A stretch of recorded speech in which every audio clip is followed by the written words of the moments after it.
ভালোবাসা খুঁজতে খুঁজতে একদিন আমি বুঝতে পারলাম আমি বাচ্চাদের দেখলে টাটা করি, রাস্তায় অ্যাম্বুলেন্স যেতে দেখলে মনে মনে উপরওয়ালাকে বলি ওকে ভালো করে দিতে।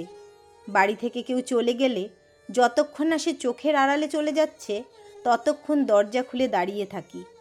রাস্তায় অচেনা মানুষের সাথে চোখাচোখি হয়ে গেলে আমি হাসি বিনিময় করি। রাস্তার পাশে কুকুর বেড়াল দেখলে আদর করি, খাওয়াই।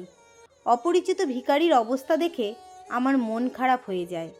সিনেমার স্যাড সিনে আমি কেঁদে ফেলি। আমার প্রিয় খাবার আমি ভাগ করে খাই। ঘড়ির দিকে তাকিয়ে বসে থাকি ঠিক 12টা বাজলে জন্মদিনের উইশ করব বলে। কারোর সাহায্য লাগলে ঝাঁপিয়ে পড়ি। বন্ধুদের সাথে ঘন্টার পর ঘন্টা বসে তাদের জীবনে কি চলছে শুনি, যাতে তারা তাদের ভেতরের সমস্যাগুলো ভেন্ট আউট করতে পারে। আমি নিজেই আসলে সেই ভালোবাসা যাকে আমি খুঁজে চলেছি।